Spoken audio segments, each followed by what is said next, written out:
Bang! Sebuah token besi jatuh ke tanah, dan logam itu mengeluarkan suara yang tajam ketika bertabrakan dengan tanah. Zhu Yi melihat ke bawah.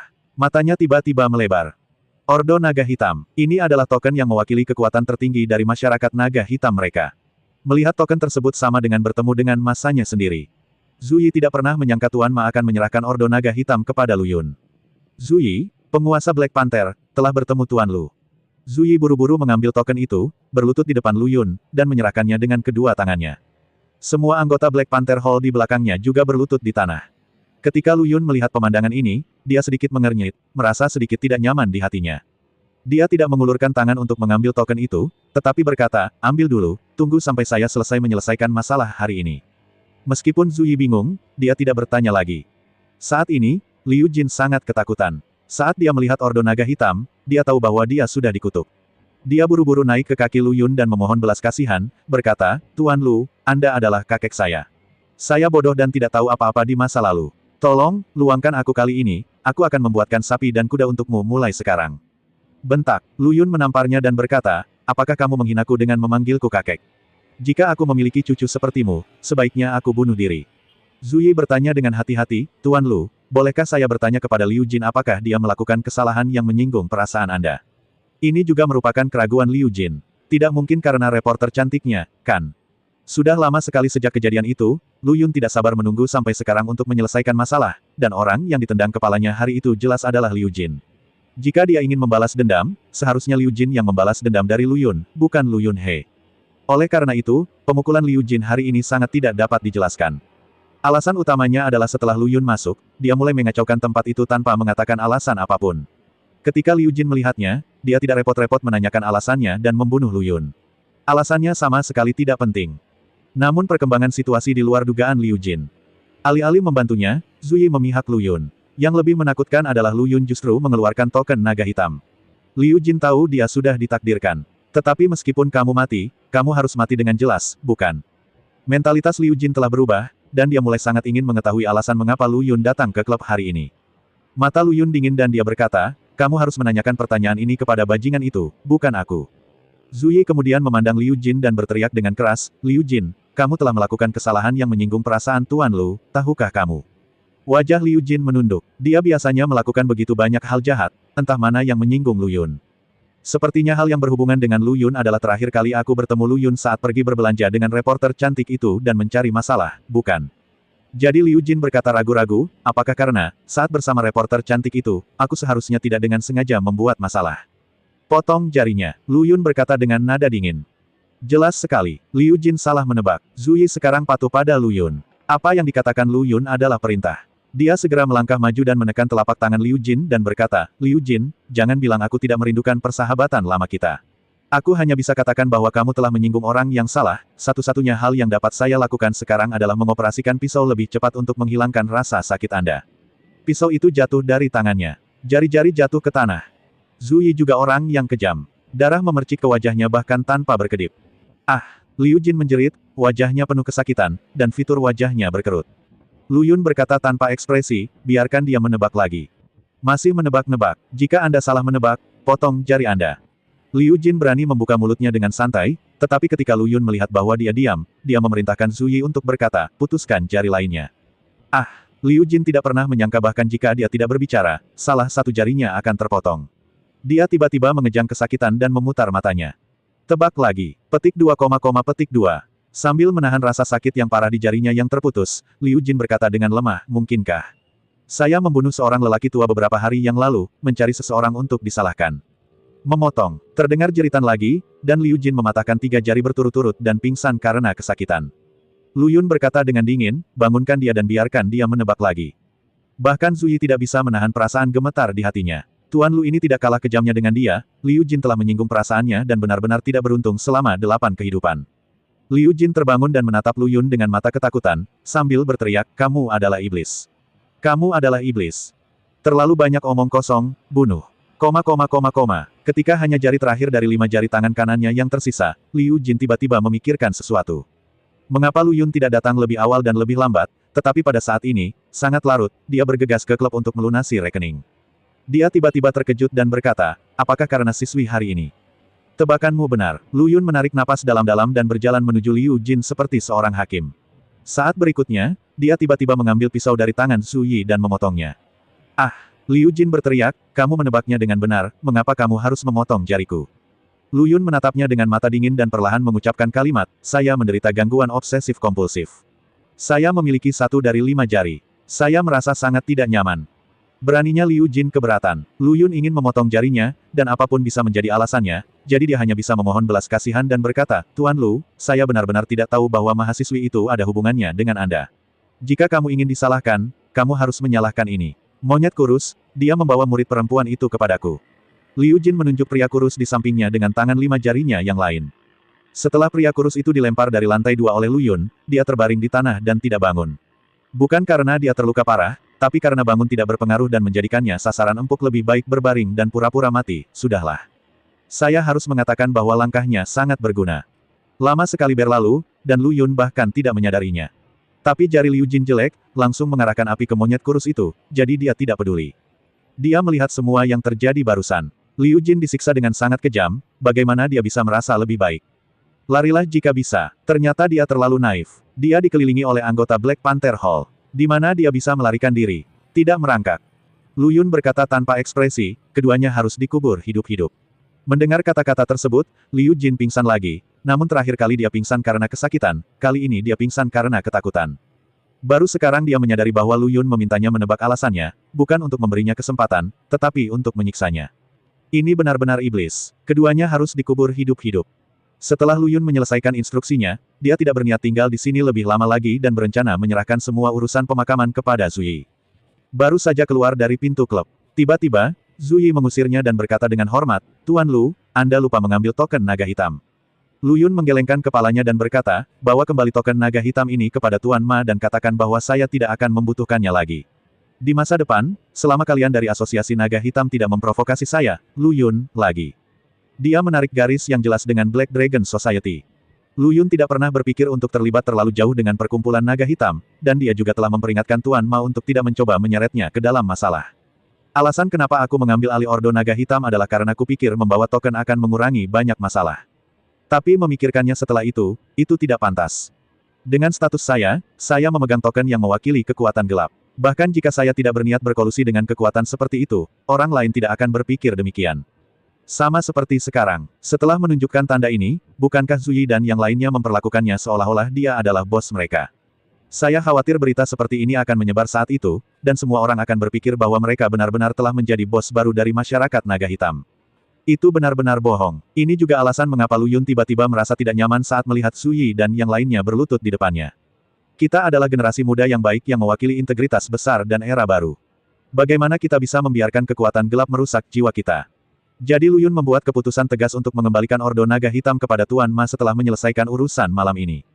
Zhu Yi sepertinya telah menebak apa yang dipikirkan Lu Yun, dan berbisik, saat kamu berurusan dengan Liu Jin dan keduanya tadi, kekejamanmu tidak jauh lebih lemah dari kekejaman bos kami. Perilaku seperti ini bisa disebut akting dan berdiri pada saat yang bersamaan. Zhu Yi mengatakan ini dengan sangat pelan, berpikir bahwa Lu Yun tidak dapat mendengarnya, tetapi tiba-tiba dia mendengar suara Lu Yun datang dari jarak 10 meter, apa yang saya lakukan jelas disebut menghukum kejahatan dengan kejahatan. Bagaimana Anda bisa menyebutnya kejam? Zhu Yi terkejut. Saya menggumamkan sesuatu dengan sangat pelan, bisakah Anda mendengarnya 10 meter jauhnya? Saudaraku, apakah kamu orang baik? Lu Yun hanya bisa berbuat banyak terhadap Li Xin. Pekerjaan kenyamanan yang tersisa dan masalah biaya operasi ayahnya tidak sulit sama sekali dengan kemampuan Shen Jingyi. Adapun budidaya Shen Jingyi, dia memang berusaha yang terbaik, tapi bakatnya tidak sebaik Liu Yaner, dan karena masalah Li Xin tertunda, dia masih belum bisa memadatkan energi aslinya sampai sekarang. Tapi Lu Yun tidak terburu-buru. Beberapa hari kemudian, Hai keluarga, Ye Qingcheng secara misterius membawa Lu Yun ke ruang tamu dan berkata, Ayo, Lu Yun kecil, izinkan aku memperkenalkan seseorang kepadamu. Masuk dan lihatlah. Saya melihat seorang pria muda duduk di sofa. Dia hanya sedikit lebih muda dari Lu Yun, mungkin antara 19 dan 20 tahun. Anak laki-laki ini terlihat sangat tampan, dan wajahnya agak mirip dengan Ye Qingcheng. Pertama kali Lu Yun melihat anak ini, dia menebak identitasnya. Kakak kandung Ye Qingcheng, jenis yang memiliki hubungan darah. Benar saja, saya mendengar Ye Qingcheng memperkenalkan, Xiao Lu Yun, izinkan saya memperkenalkan kepada Anda. Ini saudara kandung saya Ye Wudi. Dia kembali dari Universitas Beijing 2 hari lalu untuk menemui saya. Wudi? Ini Xiao Luyun, juga saudaraku, tapi dia sedikit lebih tua darimu, jadi kamu harus memanggilnya saudara. Kakak, apakah kamu bercanda? Ye Wudi mula-mula menatap ke arah Ye Qingcheng dengan heran, lalu mengalihkan pandangannya ke Luyun, dan berkata dengan wajah penuh permusuhan, saya sama sekali tidak memiliki hubungan darah dengan orang ini, mengapa saya harus memanggilnya saudara? Tidak apa-apa punya saudara perempuan tambahan, lagi pula ada hubungan darah. Tapi apa yang terjadi dengan pria bernama Luyun ini? Apakah dia pantas disebut saudara? Ye Wudi langsung merasa tidak puas. Ye Qingcheng sedikit mengernyit, tapi kemudian dia tiba-tiba mendengar Luyun berkata, ya, kami tidak memiliki hubungan darah, dan kami belum pernah mengenal satu sama lain sebelumnya. Kamu tidak bisa memanggilku saudara, kamu harus memanggilku saudara ipar. Dia sengaja meninggikan suaranya sedikit. Saudara ipar. Ye Wudi tiba-tiba membelalakkan matanya. Luyun berkata sambil tersenyum, ya, kamu benar-benar bijaksana. Teleponlah kakak iparmu beberapa kali lagi untuk datang dan mendengarkan. Jika kakak iparmu senang, dia akan memberimu sebuah amplop merah besar. Petik 2. Kepala Ye Wudi tiba-tiba menjadi gelap. Aku ingin tahu apakah ada yang salah denganmu. Tidakkah kamu sadar kalau kata, kakak ipar, yang baru saja kutanyakan bernada ragu-ragu. Sungguh tidak tahu malu. Ye Wudi memandang Ye Qingcheng dengan kebingungan di wajahnya dan bertanya, kakak, apakah orang ini benar-benar saudara iparku? Dia, Ye Qingcheng hendak mengatakan bahwa ini adalah Luyun yang sedang menggodamu. Tiba-tiba, Luyun melangkah maju dan menjatuhkan Ye Qingcheng ke atas sofa. Lihatkah kamu, jika aku bukan kakak iparmu, apakah aku berani menamparkan adikmu seperti ini? Kamu Wudi, Ye Qingcheng. Iya Wudi, dia kakak iparmu. Kamu harus ingat wajahnya, sekalipun dia berubah menjadi abu, dia tetaplah kakak iparmu. Pada saat ini, Jiang Lan tiba-tiba masuk dari luar pintu dan berkata dengan nada yang sangat tegas. Kali ini, bukan hanya Ye Qingcheng yang tersipu, tapi juga Luyun, yang sedikit malu dan melepaskan pantat kecilnya di bawah tangannya, dan berkata, Bibi, kami hanya bercanda. Lelucon yang luar biasa. Saya tidak peduli, saya hanya percaya apa yang saya lihat dan dengar barusan. Anda bahkan tidak berani menghormati apa yang Anda katakan, bukankah Anda laki-laki?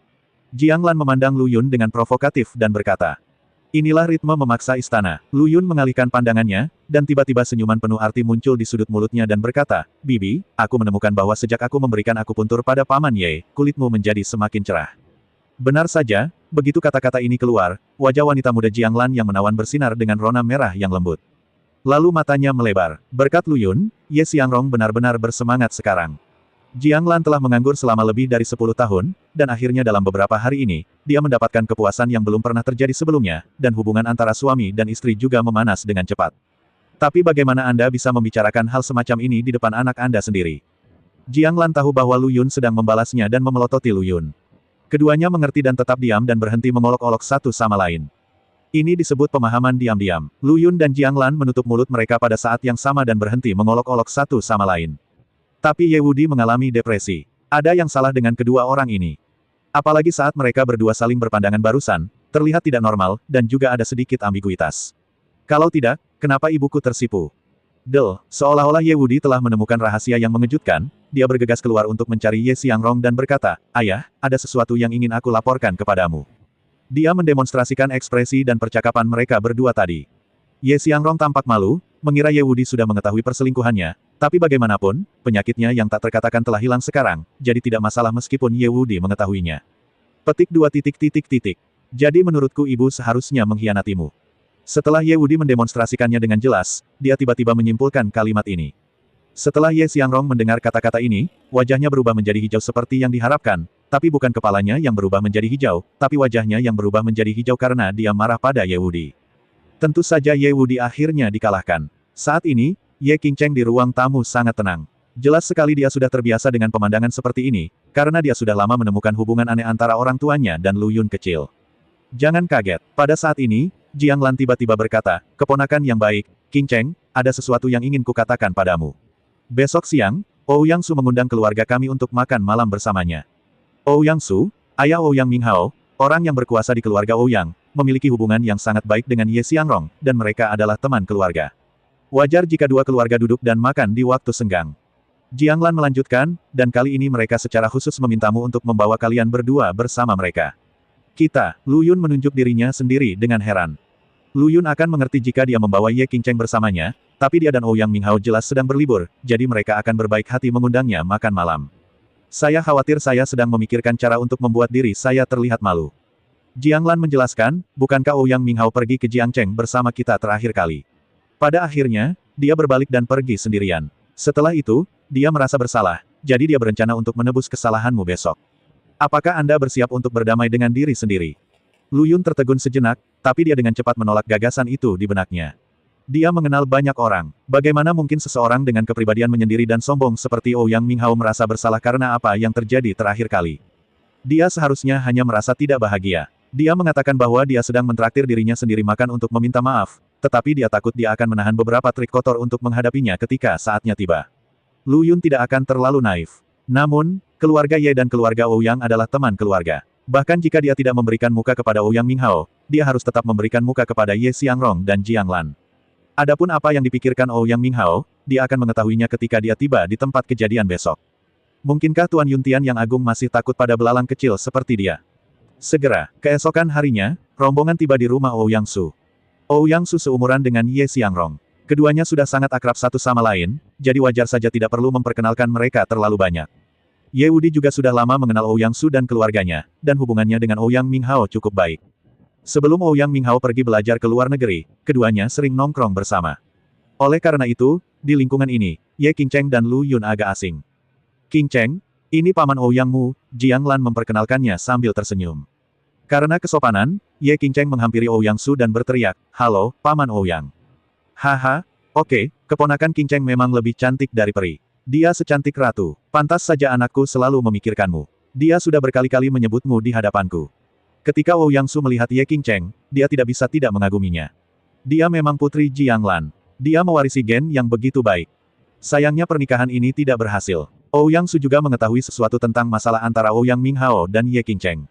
Putranya sepertinya menemui beberapa kendala dalam mengejar Ye Qingcheng, dan kendala itu juga tiba hari ini. Memikirkan hal ini, mata Ouyang Su dengan cepat beralih ke Lu Yun. Dia belum pernah bertemu Lu Yun, tapi tanpa berpikir dia tahu bahwa orang ini adalah penghalang antara putranya dan Ye Qingcheng. Dan hari ini mereka masih mengundang kendala ini sebagai permintaan maaf. Ouyang Su hanya ingin menggunakan kesempatan ini untuk melihat apakah orang yang bisa mengalahkan putranya benar-benar sebaik itu. Tanpa menunggu perkenalan Jiang Lan, Ouyang Su menghampiri Lu Yun dan berkata, "Apakah kamu Lu Yun?" "Ya, halo." Mata Lu Yun datar dan suaranya tenang, sepenuhnya mewujudkan kata-kata, tidak rendah hati atau sombong. Namun menurut Ouyang Su, dia merasa Lu Yun terlalu cuek terhadap etika. "Saya yang lebih tua, mengapa Anda harus menambahkan kata, paman, di depan, halo, bukan? Apa yang terjadi dengan nada komunikasi antar teman sebaya ini?" Ouyang Su tidak senang dengan Lu Yun. Dia tidak tahu bahwa di dalam hati Lu Yun, bisa menyapanya sudah merupakan suatu kehormatan besar bagi Ouyang Su. "Generasi yang sama, saya pikir kamu sedang bermimpi. Bahkan jika nenek moyang Anda dari keluarga Ouyang merangkak keluar dari tanah, mereka tidak akan berani dianggap setara dengan Tuan Yuntian." Lu Yun tidak menyipitkan mata. Setelah sekadar menyapa Ouyang Su, dia berhenti berbicara omong kosong dengan Ouyang Su dan langsung bermain dengan saudara perempuannya Qingcheng.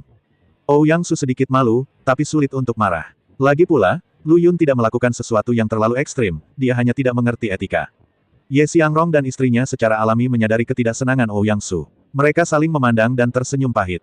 Kesan awal mereka terhadap Lu Yun tidak sama. Bisa diringkas dalam satu kata, gila. Kegilaan yang tak ada habisnya. Namun, ketika berbagai metode dan identitas Lu Yun kemudian terungkap, mereka menemukan bahwa Lu Yun tidak disebut gila sama sekali, tetapi harus disebut percaya diri. Menjadi gila dengan kekuatan disebut kepercayaan diri. Menjadi gila tanpa kekuatan disebut kebodohan. Lu Yun termasuk yang pertama. Ye Xiangrong dan istrinya juga sangat menjijikkan pada Lu Yun pada awalnya, tapi sekarang mereka menganggap Lu Yun sebagai harta karun dan berharap mereka bisa membangun kuil untuk mengabadikannya. Salah satu tujuan datang ke rumah Ouyang hari ini adalah untuk memperjelas kesalahpahaman tersebut. Hubungan antara kedua keluarga selalu sangat baik. Jika kesalahpahaman antara junior ini menyebabkan kesenjangan antara kedua keluarga, itu tidak akan ada gunanya sama sekali.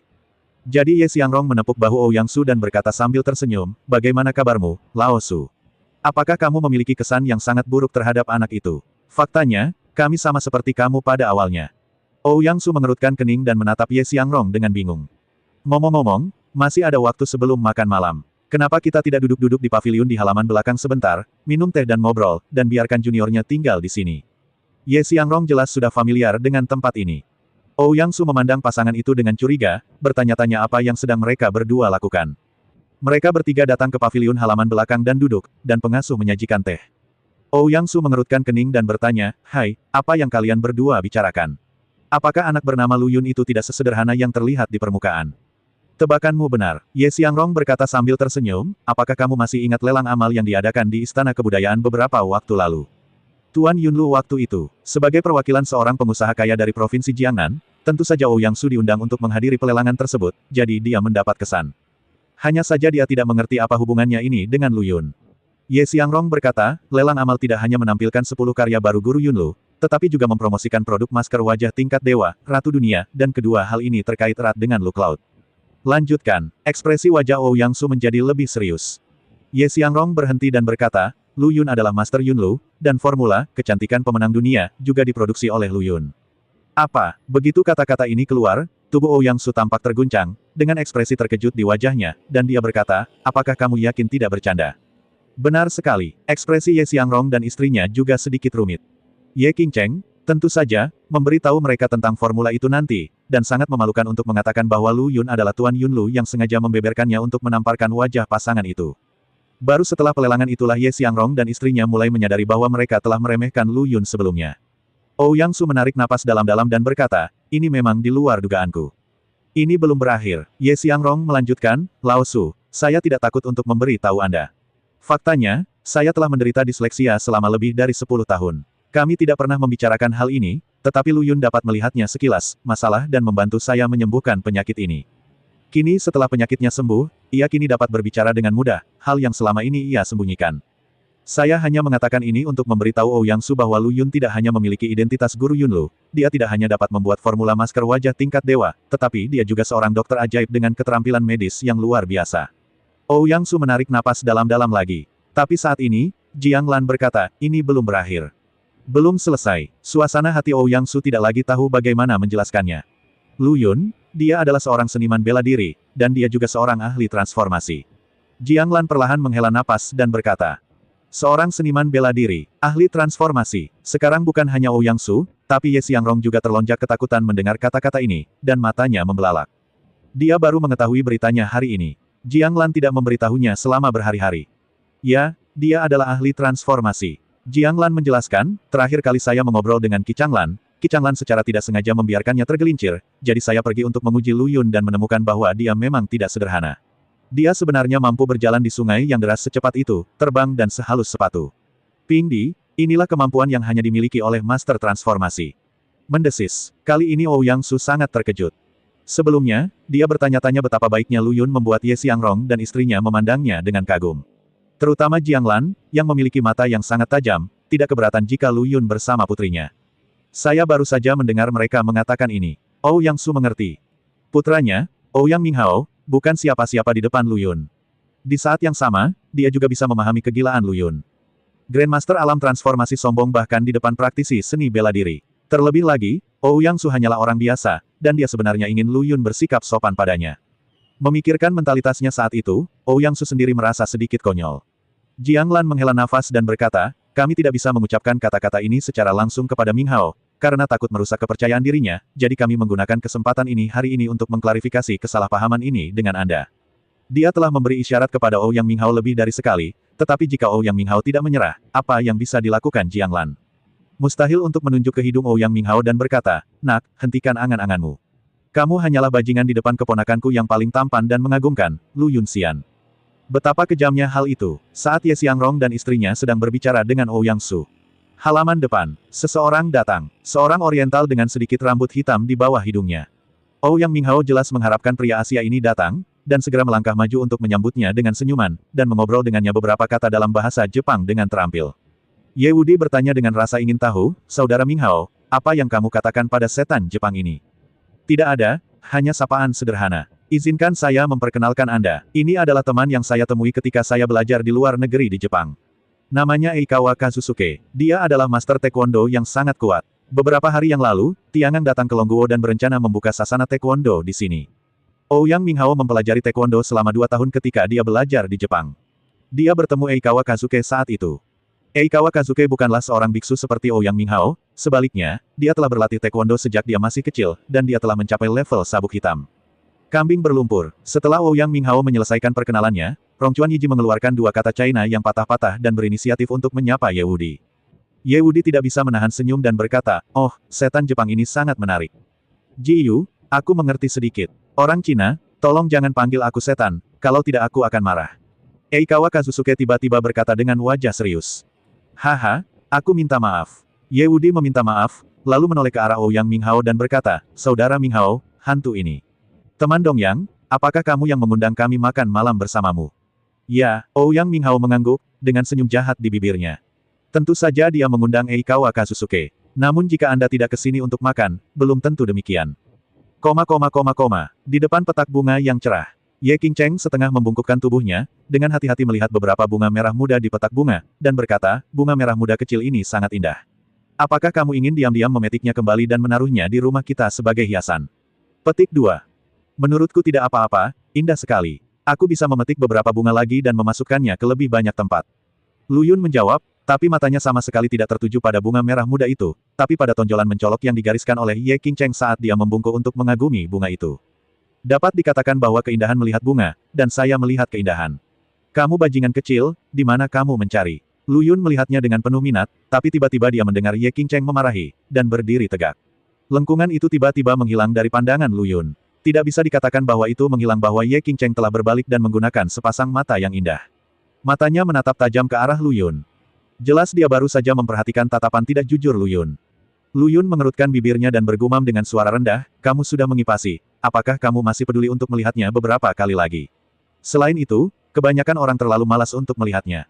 Apa katamu? Ahem, maksudku pria Ye Wudi itu terlalu cuek. Dia tidak mengikuti wanita cantik sepertimu, tapi dia suka menempel pada Ouyang Minghao. Apa menurutmu dia punya masalah dengan orientasi itu? Untungnya, Ye Qingcheng tidak mendengar dengan jelas sekarang, jadi Lu Yun buru-buru mengganti topik. Ye Qingcheng benar-benar tidak peduli dan berkata, omong kosong apa yang kamu bicarakan? Aku mengusir Ye Wudi.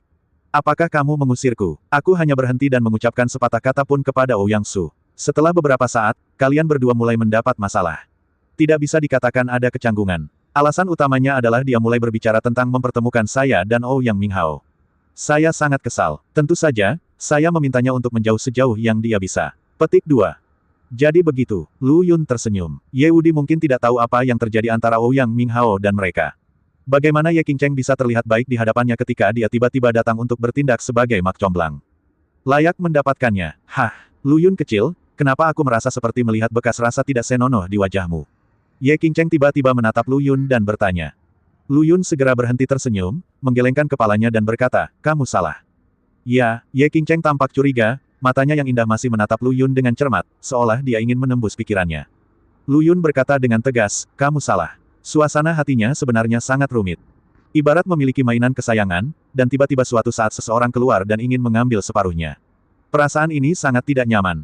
Kemunculan Ye Wudi memberi perasaan seperti itu pada Lu Yun. Dengan kata lain, cemburu. Dulu, Ye Qingcheng hanyalah saudara perempuannya, tapi sekarang dia adalah saudara perempuan dari dua orang. Tentu saja, Lu Yun merasa sangat tidak nyaman. Jika saya mengetahui hal ini, saya mungkin akan lebih berani dan mengukuhkan gelar saudara ipar. Lu Yun kecil. Tepat ketika Lu Yun sedang melamun, Ye Qingcheng tiba-tiba tersenyum dan berkata, saya tahu apa yang Anda pikirkan, dan saya dapat memberikan jawabannya sekarang. Jika saya hanya dapat memilih satu antara Anda dan Ye Wudi, pilihan saya akan tetap ada itu kamu. Ternyata Ye Qingcheng sudah lama melihat ketidaknyamanan di hati Lu Yun. Lalu bagaimana jika tidak ada hubungan darah? Hubungan antara dia dan Lu Yun tidak bisa lagi diukur dengan hubungan darah. Lu Yun tergerak dan berkata, Saudari Qingcheng, kamu tidak harus memilih, kamu dapat memiliki keduanya pada saat yang sama. Kalau begitu jangan cemburu lagi di kemudian hari. Tidak akan. Lu Yun tersenyum sambil memperlihatkan gigi putihnya dan berkata, bagaimanapun, selama Ye Wudi adalah saudaramu dan aku adalah saudara ipar Ye Wudi, kamu tidak akan pernah cemburu. Kamu berpikir dengan indah. Ye Qingcheng mengulurkan jari gioknya dan menepuk kepala Lu Yun, tapi dia merasa bahagia di hatinya, dan bahkan memiliki harapan. Saat mereka berdua sedang bersantai, seseorang tiba-tiba berjalan dari sudut. Itu adalah Kazusuke Eikawa. Dia mengulurkan jarinya, menunjuk ke arah Lu Yun dan berkata, Nih, bertarunglah denganku. Ye Qingcheng tercengang. Mengapa orang Asia keluar? Lu Yun juga tertegun sejenak. Eikawa Kazusuke berkata lagi dalam bahasa Mandarin terpatah-patah, Nih, bertarunglah dengan Wo. Baru pada saat itulah Lu Yun menyadari bahwa yang dia maksud adalah, kamu melawanku. Dia menatapnya dengan ekspresi aneh dan berkata, mengapa aku harus melawanmu? Sungguh membingungkan. Pada saat ini, suara Ouyang Minghao juga terdengar dari sudut, Tuan Rongchuan adalah teman saya. Saya mendengar bahwa kungfu Anda sangat kuat, jadi saya ingin belajar satu sama lain. Tidak ada salahnya. Saat ini, bagaimana mungkin Lu Yun masih belum mengerti? Ouyang Minghao, yang sangat marah, berkata bahwa dia mengundangnya makan malam untuk menebus kesalahannya, tetapi ternyata dia telah menggali lubang di sini menunggunya. Apakah Lu Yun takut terjun ke dalam perangkap ini? Tentu saja tidak, tapi itu tidak perlu. Jadi Lu Yun menggelengkan kepalanya dan berkata, maaf, aku sedang tidak mood untuk bertarung denganmu, dan kamu bukan tandinganku dalam pertarungan.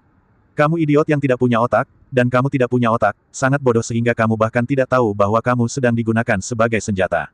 Dia mengatakan ini tanpa ragu-ragu, karena bahkan Eikura Kazusuke pun tidak dapat memahaminya.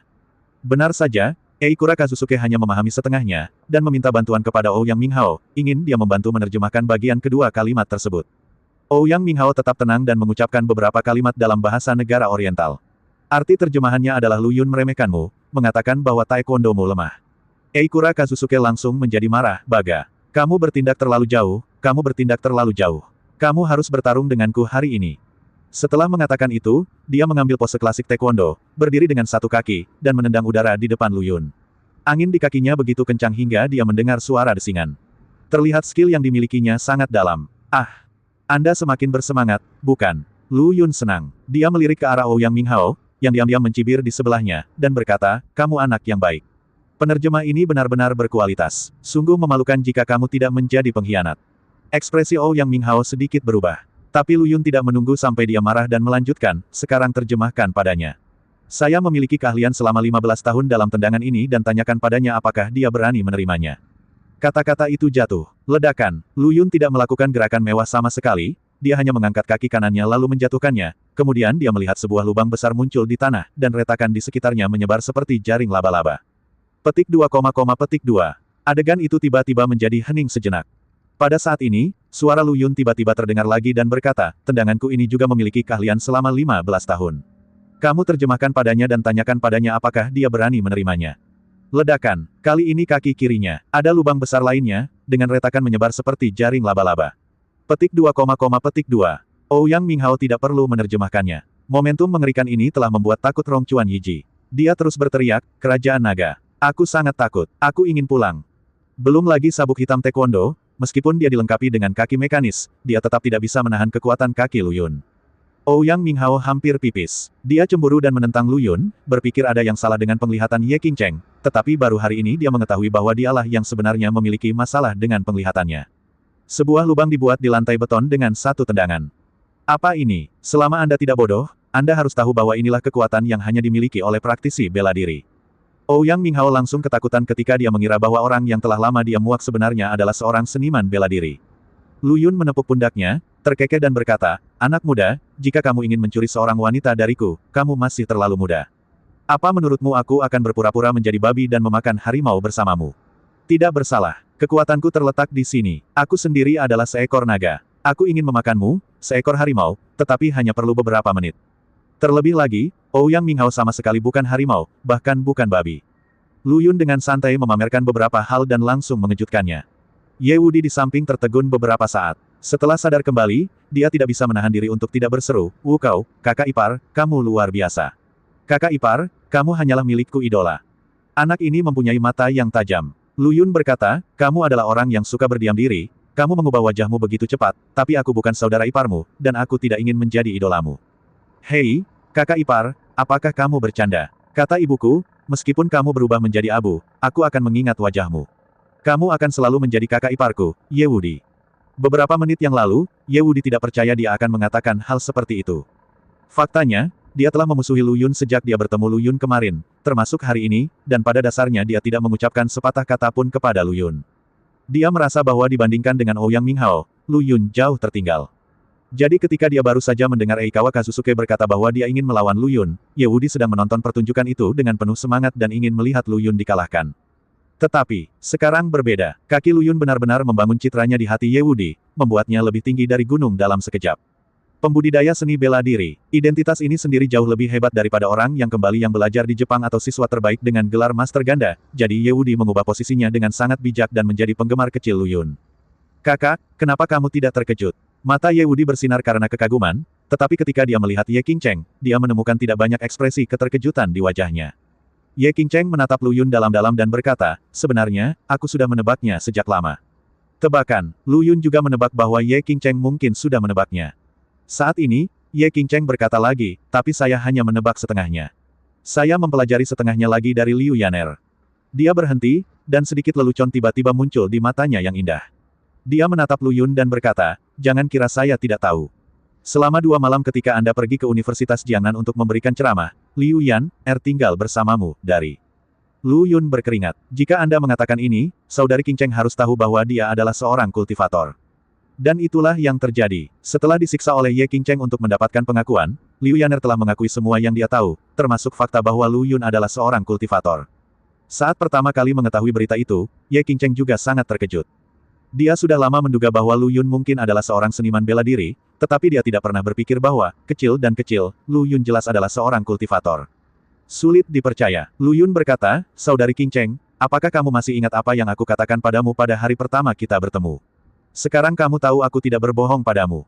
Pada hari pertama Lu Yun dan Ye Qing Cheng bertemu, dia memberitahu Ye Qing Cheng bahwa dia telah berlatih di pegunungan dengan seorang pendeta Tao tua selama bertahun-tahun. Namun, Ye Qing Cheng tidak mempercayainya dan mengatakan bahwa dia sedang menceritakan dongeng.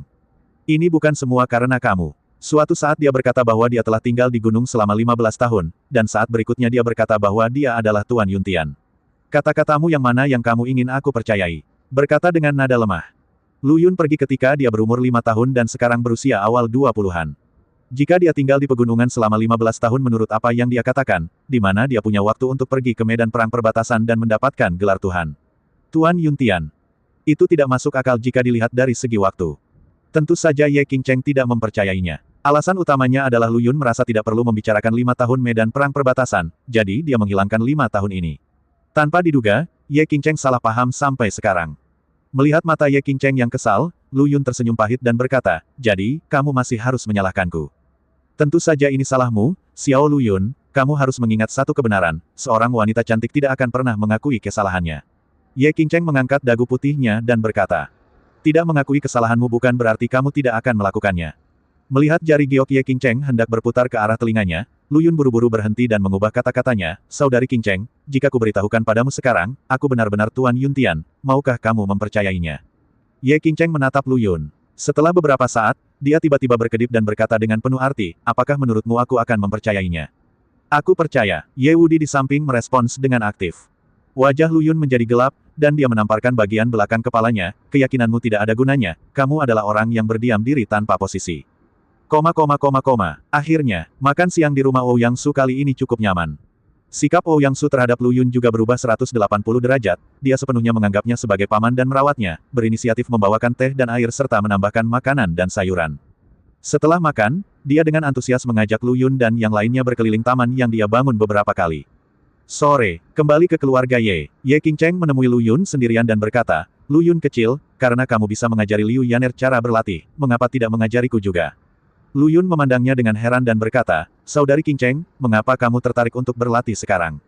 Sangat menarik mendengar apa yang dikatakan Liu Yaner. Saya ingin mencobanya juga. Dia tidak akan memberitahu Lu Yun pikirannya sebagai seorang gadis kecil, sama seperti ketika Liu Yaner mencium satu pipi Lu Yun, dia sangat mendominasi dan ingin mencium sisi yang lain.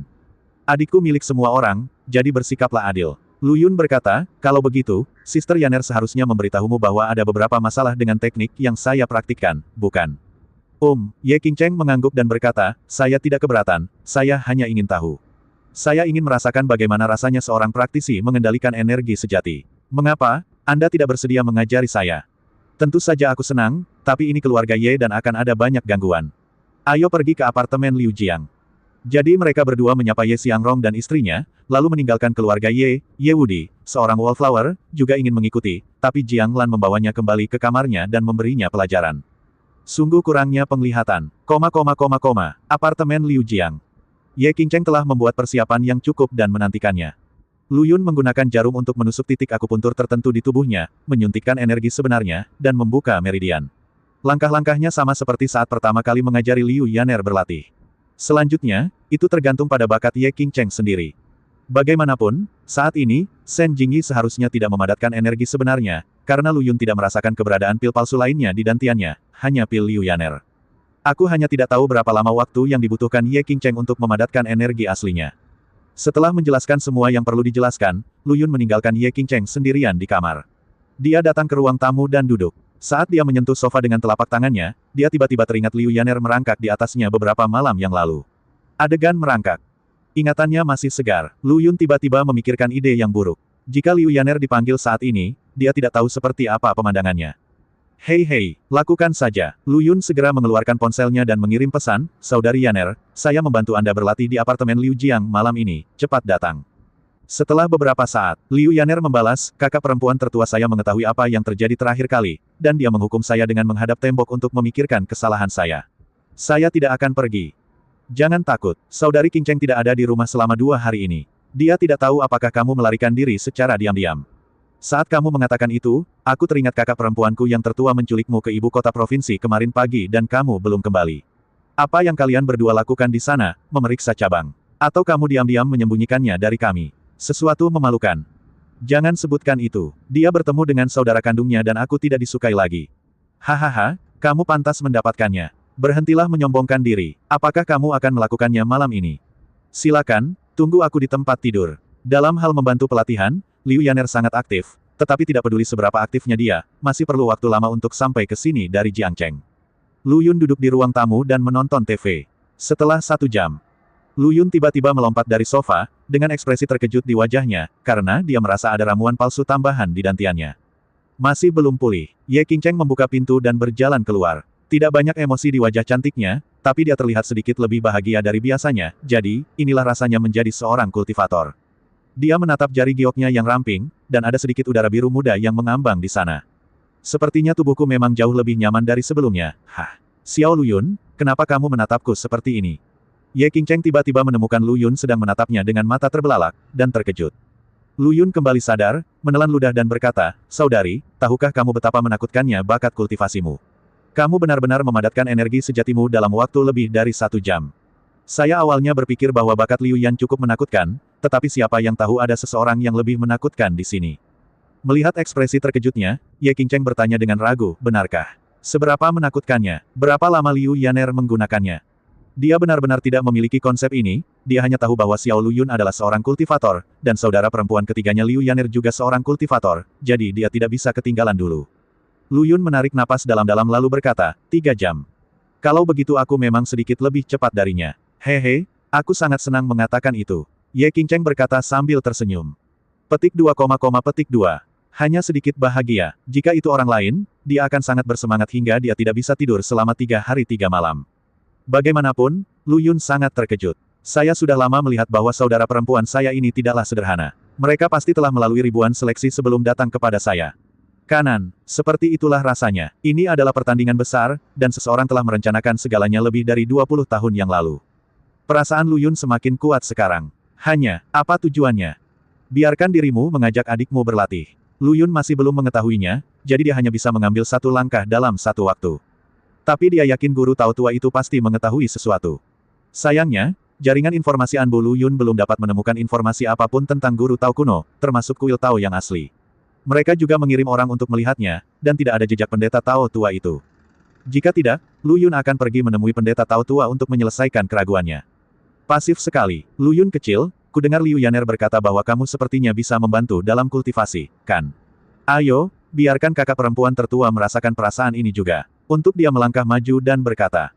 Asisten pelatihan, Lu Yun tiba-tiba tersenyum masam di wajahnya, adikku yang cantik, bukankah saudari Yaner memberitahumu bahwa kultivasi yang dibantu memiliki gejala sisa?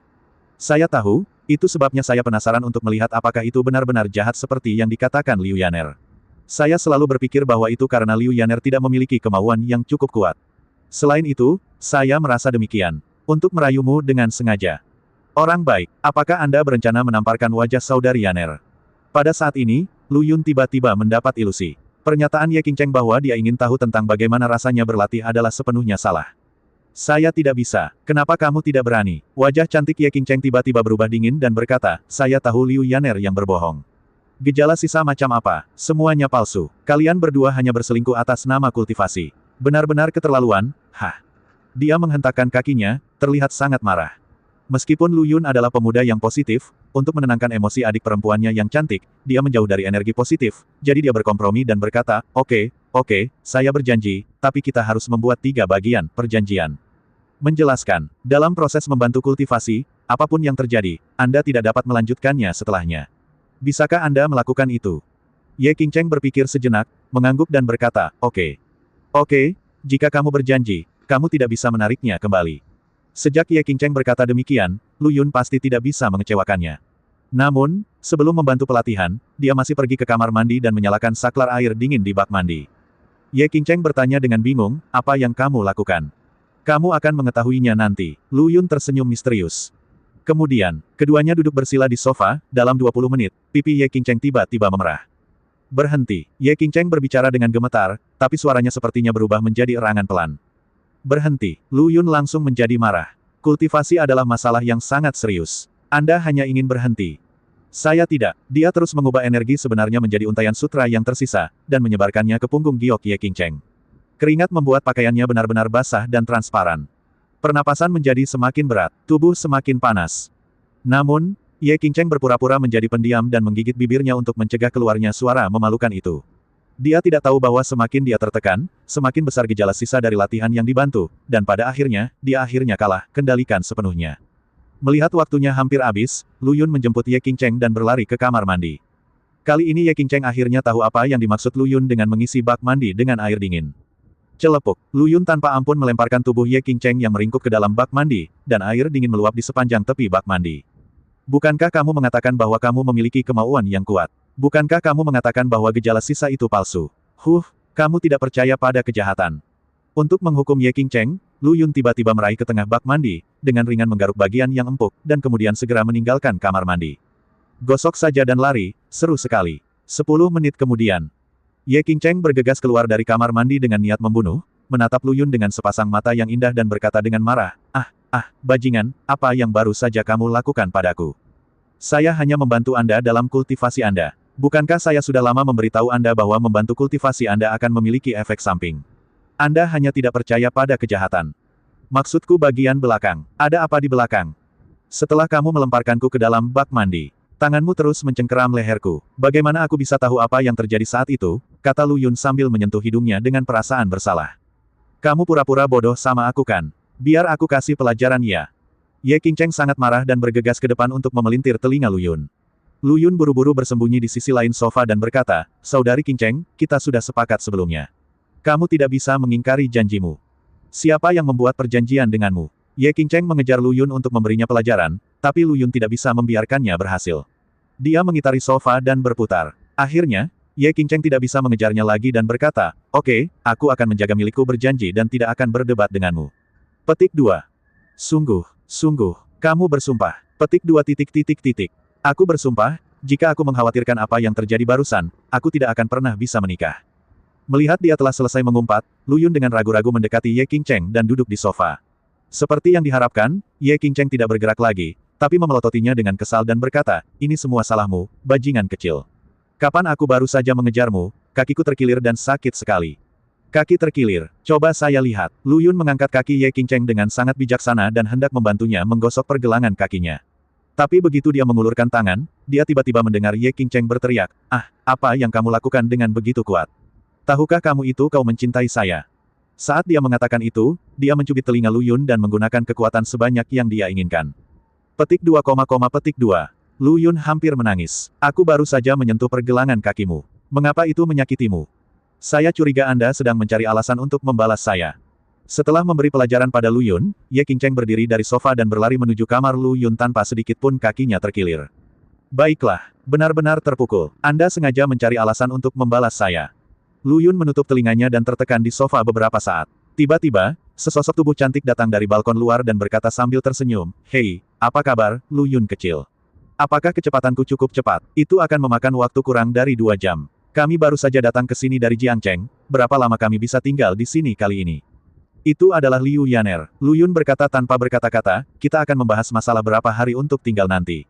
Bisakah kamu tidak memanjat balkon setiap kali kamu datang ke sini? Ini adalah lantai 5, jadi kamu tidak takut orang lain akan menangkapmu sebagai amaling. Hehe, kamu sudah terbiasa. Saat aku masih menjadi pembunuh, aku juga suka memanjat balkon. Tidak, Xiao Lu Yun, kenapa telingamu merah sekali? Bukan itu saja, sebelum Lu Yun selesai berbicara, Ye Qingcheng tiba-tiba keluar dari kamarnya dan berkata dengan dingin, Liu Yaner, bukankah aku membiarkanmu tinggal di rumah dan memikirkannya? Mengapa kamu datang ke sini lagi? Ye Qingcheng sudah mengenakan kemeja pria, yang awalnya disiapkan oleh Shen Jinhua dan Lu Yun. Setelah dia memakainya, ujung kemeja hanya menutupi bagian atas pahanya, dan di bawahnya ada sepasang kaki bundar. Kelihatannya lebih menggoda. Liu Yaner tiba-tiba ketakutan. Seperti anak kucing yang ketakutan, dia melompat dari sofa dan gemetar, "Kakak-kakak, kenapa kamu ada di sini?"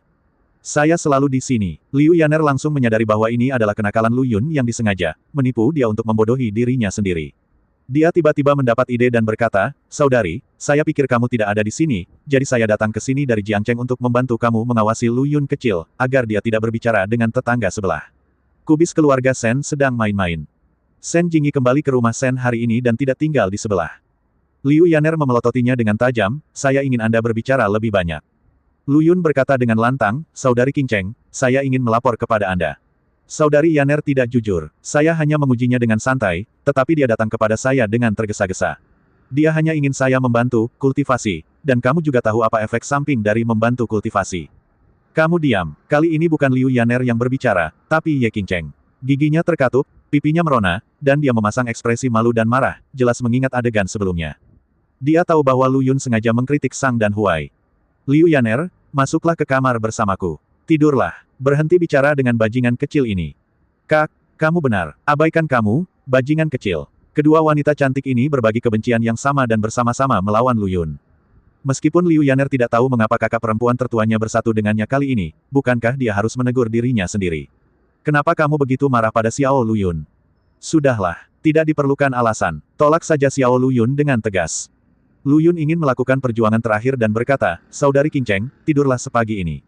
Kita belum makan malam. Saudari Yaner, apakah kamu sudah makan malam ketika kamu datang? Ayo pergi bersama." Ledakan. Lu Yun menanggapinya dengan suara pintu yang ditutup dengan kejam. "Baiklah, perjuangan itu sia-sia. Tetapi, dua saudara perempuan cantik, kamu telah mengambil alih kamarku. Di mana aku harus tidur malam ini? Apakah kamu benar-benar ingin aku tidur di sofa? Ngomong-ngomong, aku akan memanjat melalui jendela dan tidur di kamar kubis besar pintu selanjutnya." Lu Yun merasa dia sangat pintar. Untuk selanjutnya, Lu Yun menjalani kehidupan yang sangat nyaman, begitu nyaman sehingga Ye Qingcheng menutup telinganya dan memarahinya setiap hari. Karena pria yang tidak jujur, Hui Hui akan menghampiri Ye Qingcheng setiap kali dia punya kesempatan dan mengedipkan mata dan berkata, "Hei, adikku yang cantik, kenapa kamu kedinginan sekali hari ini? Bagaimana kalau aku membantumu berlatih?" Setiap kali dia mengucapkan kata-kata ini, Ye Qingcheng akan mengingat kembali malam itu, saat sosoknya yang menyendiri runtuh, jadi dia hanya bisa mengalahkan Lu Yun untuk menutupi rasa malu dan amarah di hatinya. Telinga Lu Yun telah ditempa berkali-kali dan hampir tidak bisa dihancurkan. Menggoda adikku adalah rutinitas sehari-hari. Bersenang-senang melakukannya. Di Universitas Jiangnan, Lu Yun juga memiliki 2 kelas dalam seminggu seperti biasa, dan ruang kelas selalu penuh. Perlu disebutkan hal itu, Sen Jingyi masih belum memadatkan energi aslinya. Saya harus mengatakan bahwa kultivasi sangat menghargai bakat. Mungkin jalur kultivasi ini sama sekali tidak cocok untuk Sen Jingyi. Tapi Sen Jingyi tidak mau menyerah. Lu Yun tidak bisa berkata banyak, dia takut merusak kepercayaan diri gadis itu jika dia berbicara terlalu banyak, jadi dia hanya bisa menunggu lama sebelum dia perlahan menyerah. Dalam sekejap mata, hari persaingan antara keluarga Jiang dan keluarga Hou akan datang. Jiang Lan menemukan Lu Yun dan berkata, "Keponakan yang baik, bersiaplah, kita akan berangkat ke Jinling." Lu Yun tersenyum dan berkata, "Jangan khawatir, kali ini saya bisa pergi sendiri. Saya sudah setuju dengan Qi Changlan sebelumnya bahwa ketika saya tiba di Jinling, saya akan pergi ke keluarga Qi dulu." Setelah masa perawatan ini, sebagian besar cedera kaki Qi Changlan telah sembuh, dan dia tidak lagi membutuhkan akupuntur yang terlalu sering. Mulai sekarang, dia hanya perlu datang ke Lin Qingtan untuk akupuntur sebulan sekali. Jadi keluarga Qi dan yang lainnya sudah kembali ke Jinling dulu. Ketika Jiang Lan mendengar apa yang dia katakan, dia tiba-tiba tampak bingung dan berkata, "Apakah kamu pergi sendiri?" Keluarga Jiang sedang dalam masalah. Dia, keturunan langsung dari keluarga Jiang, tidak pergi membantu, tetapi meminta Lu Yun, seseorang yang belum pernah berhubungan dengan keluarga Jiang, untuk membantu. Yang tidak diketahui Jiang Lan adalah, apa yang dia pikir sebagai peristiwa besar, di mata Lu Yun, hanyalah masalah membalik telapak tangannya, dan tidak perlu membuat keriuhan besar, seperti ketika dia pergi untuk menghadapi manusia ular dan kalajengking tua, sedang menunggang kuda tiang sepanjang 28 meter langsung dari provinsi Jiangnan ke kawasan Jianghuai tidak memakan banyak waktu. Sangat keren memiliki artefak transportasi seperti itu. Lu Yun berkata, "Bibi, bukankah kamu mengatakannya sebelumnya? Kamu dan ayahmu telah bertengkar selama bertahun-tahun, dan kalian berdua mengeluh tentang hal itu. Saat aku pergi ke Jinling kali ini dan menyelesaikan masalah ini, ayahmu pasti akan mengambil inisiatif untuk memamerkan wajahnya. Saya datang untuk meminta maaf kepada Anda." Jiang Lan mendengarkan dan sangat tersentuh, "Lu Yun, kamu berkata akan sangat bagus jika kamu benar-benar menjadi menantuku." 2 hari sebelum kompetisi dimulai. Bayangan mengerikan datang langsung dari provinsi Jiangnan ke Jinling. Lu Yun memandangi sungai-sungai besar dan gunung-gunung di bawah kakinya, dengan senyuman di bibirnya, "Apa yang kamu inginkan dengan pesawat terbang dan kereta berkecepatan tinggi?" Bukankah enak menikmati sungai-sungai besar dan gunung-gunung di ibu pertiwi dengan pesawat? Sepeda. Balapan dalam garis lurus. Sesuai alamat yang diberikan oleh Qi Changlan, sesampainya di rumah Qi, saya melihat beberapa sosok menunggu dengan hormat dari kejauhan. Qi Changlan ada di antara mereka, bersandar pada tongkat dan berdiri di depan pintu untuk menyambutnya. Melihat Lu Yun mengendarai sepeda, semua orang sedikit terkejut, tetapi mereka tidak terlalu memikirkannya, berpikir bahwa dia kebetulan menemukan sepeda setelah turun dari pesawat dan berkendara. Pantas saja Lu Yun berkata tidak perlu menjemputnya di bandara. Qi Changlan dan yang lainnya seharusnya tidak pernah bermimpi bahwa Lu Yun datang ke sini langsung dari provinsi Jiangnan dengan sepeda, yang jauh lebih cepat daripada tiba dengan pesawat. Tuan Lu, Anda kesulitan melakukan perjalanan jauh. Silakan masuk dengan cepat dan kami akan membantu Anda membersihkan debu Anda. Qi Changlan buru-buru menyapanya sambil tersenyum. Lu Yun mengangguk, mobilku akan diparkir di sini selama 2 hari ke depan. Di mana cucumu yang sombong? Biarkan dia keluar dan menyeka mobilku dari ujung kepala sampai ujung kaki. Ya, Qi Ming, bajingan kecil, kenapa kamu tidak segera datang ke sini dan membantu Dokter Ilahi Lu membersihkan sepeda? Jangan biarkan aku melihat sedikit lumpur tertinggal di sepeda itu. Qi Changlan berteriak ke dalam ruangan. Qi Ming berlari keluar dengan wajah sedih. Saat dia melihat Lu Yun, dia tidak bisa menahan diri untuk tidak mengecilkan lehernya dan secara naluriah merasakan rasa takut. Setelah makan di rumah Qi, Lu Yun mengikuti Qi Changlan ke rumah Jiang. Qi Changlan dan Jiang Zhenghong dulunya adalah mitra bisnis, dan mereka memiliki hubungan yang baik. Namun, karena urusan keluarga Hou selama periode ini, kontak antara kedua pihak tidak sesering sebelumnya. Bagaimanapun, ini terkait dengan kemakmuran dan kemunduran keluarga. Selama periode sensitif ini, sebagian besar keluarga kaya Jinling memilih untuk menunggu dan melihat. Jika mereka terlihat terlalu dekat dengan keluarga Jiang, ketika keluarga Jiang benar-benar dikalahkan, mereka akan terlibat di masa depan. Qi Changlan harus berhati-hati. Tapi sekarang dia tidak lagi merasa khawatir, karena dengan kemunculan Lu Yun, keluarga Jiang memiliki peluang besar untuk menang kali ini. Qi Tua, ketika orang-orang di luar melihat keluarga Jiang kita, mereka menghindari kita seolah-olah mereka melihat hantu. Jika kamu datang kepadaku sekarang, apakah kamu tidak takut jika keluarga Jiang kita kalah, kamu juga akan terlibat. Petik 2. Jiang Zhenghong dan Qi Changlan berasal dari generasi yang sama, dengan usia yang hampir sama, dan mereka menertawakan diri mereka sendiri dengan senyum masam di wajah mereka. Qi Changlan berkata, jika ini benar-benar masalahnya, maka kita hanya bisa menyalahkan kesialan kita. Tapi jangan berkecil hati, saya membawa seseorang ke sini untuk menemui Anda hari ini. Anda pasti akan terkejut. Apakah ini adik laki-laki di sebelahmu? Jiang Zhenghong secara alami mengalihkan pandangannya ke Lu Yun. Ada 2 orang yang mengikuti Qi Changlan, salah satunya adalah seniman bela diri Aming, dia adalah pengawal Qi Changlan dan juga membantu mendorong kursi roda. Bagaimanapun, cedera kaki Qi Changlan belum sepenuhnya sembuh, tapi itu tidak mungkin. Terlalu banyak, Anda harus selalu membawa kursi roda. Orang lainnya adalah Lu Yun. Jiang Zhenghong hanya merasa aneh mengapa Qi Changlan membawa wajah aneh ke sini hari ini. Ternyata dia ingin memperkenalkannya kepadanya dan mengatakan itu adalah kejutan. Masa depan keluarga Jiang sudah dalam bahaya, kejutan apa yang bisa terjadi?